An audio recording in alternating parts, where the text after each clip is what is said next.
Welcome to the Jamaica Young Police channel. You know what this channel? We're a law-abiding group of people who believe that if someone commit the crime, they must do the time. So you're looking at a young man right there. That is 16-year-old Kamal Al. He's no longer here, former student of William Nib High School.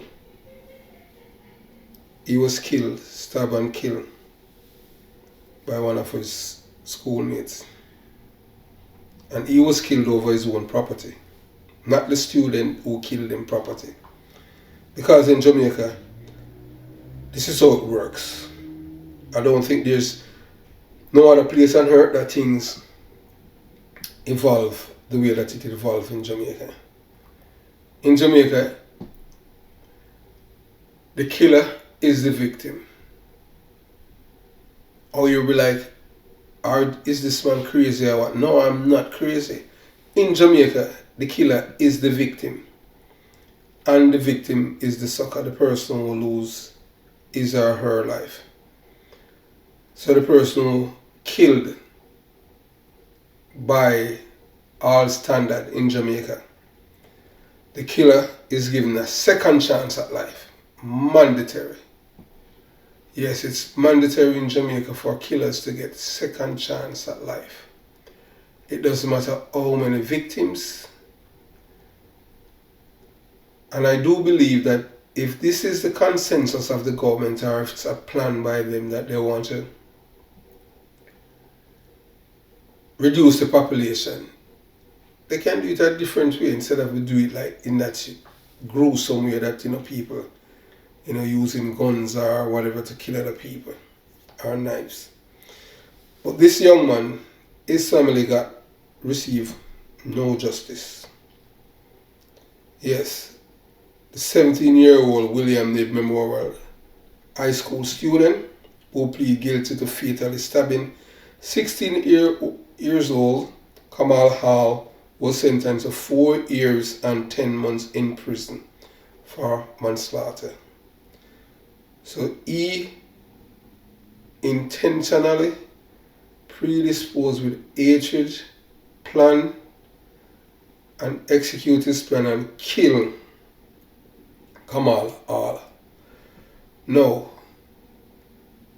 Kamal Al has parents that they're still alive. More or less he has siblings, friends and extended relatives. And these are the things why you just keep having retaliation in Jamaica. So the murder count just keep going up. And it's cases like this. Because here's a young man who had killed this young man. So here's a young man who killed another young man over his own property.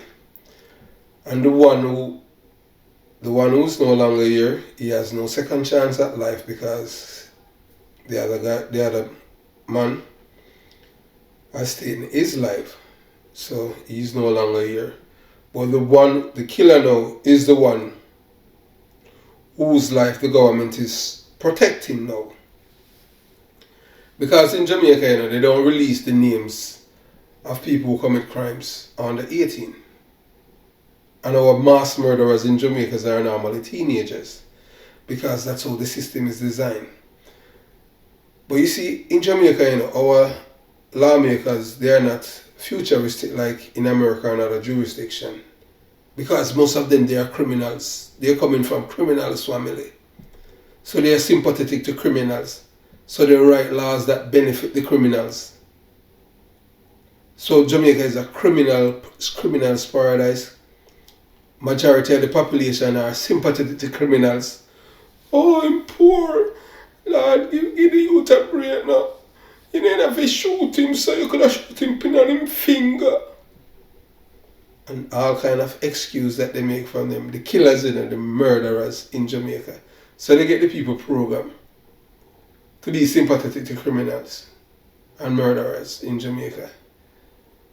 And no sympathy for the victims. None. Zero. Suck it up and their family. And that's why you have people now within who loses their loved ones. Some of them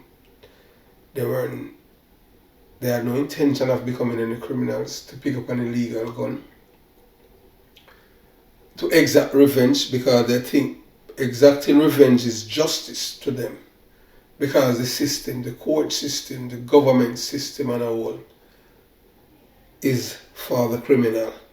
So you have law-abiding citizens now, based on the system in Jamaica, resort to being violent. Because in Jamaica, black lives doesn't matter. Only the murderers, only the killers' lives matter. So if you are not a killer, the system don't cater for you. Law-abiding citizens in Jamaica are weaklings and suckers. Because in Jamaica, when you commit a crime,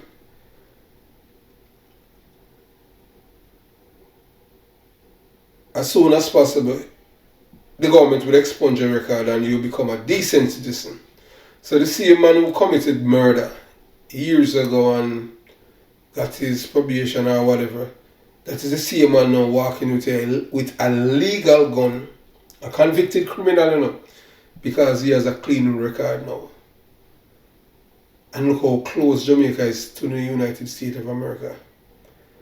I have seen people on Facebook whom I have known convicted of guns in Jamaica, gun crimes, and they're living in the United States of America. And I'm wondering how this happened. Then people is going to say that I'm an informer. I don't want to live around those people. Come on, 9 out of 10 times these people are not going to change their ways. They want people to be afraid of, they want people to afraid of them. These are people that they don't believe in rules and laws. They don't assimilate wherever they go. Wherever they go, they create problems.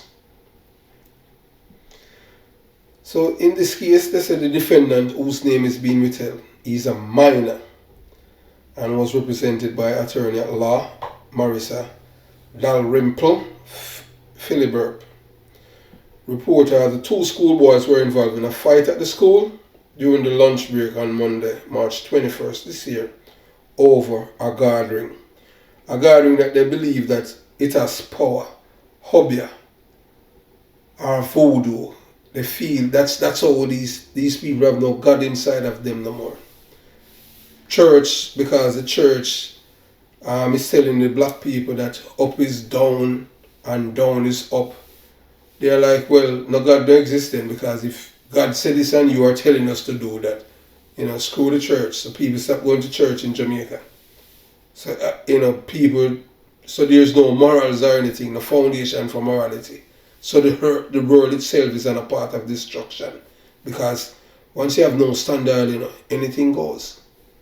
You understand? So, people will soon be saying that the house is my wife or the truck is my husband and all those things. The deceased was a football player on the school D'Costa Cup team, was stabbed after a knife was reported used in the fight. He was taken to the Falmouth Hospital but died while receiving treatment.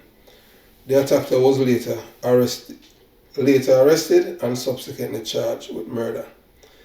So they know how to work the system in Jamaica. All he has to do is go to court and plead guilty to manslaughter, and they give him 4 years and 10 months. But after 2 days, he'll be getting bail because they're going to appeal the sentence and he's going to get probation when he comes back. I don't know all these people mind work in Jamaica, these judges, but something is definitely wrong and somebody just needs to fix it. I know that the black people in Jamaica, they cannot fix it, or they won't fix it, or they can't fix it, because it's just a crazy place. Jamaica need help. Jamaica need help. Jamaica used to be the place for black people where black people look to for guidance. Not anymore. If you any kind of madness or anything, it's Jamaica now. Jamaica is a place that you don't even want to associate with, because it's just craziness. It's a criminal's paradise. The lawmakers there, they hate police. They love criminals. They'll go hell and back for criminals. And they hate police. They do everything. The police in Jamaica have no rights. They have no constitutional rights. The Jamaican police officers in Jamaica are like they are aliens because the Jamaican constitution does not protect them, only the criminals.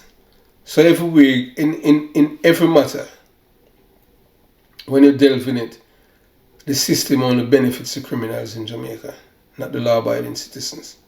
So when they're talking about Black Lives Matter, in Jamaica, the only black life that matter is the killer. If this is the first time to the channel, please consider subscribing to the channel. Like the video. Yes, like the video. Share the video. Comment below. Click on the bell after subscription and select all so that whenever we release a video, you'll be one of the first persons to receive it. Thanks for tuning into the Jamaica Young Police channel. Out.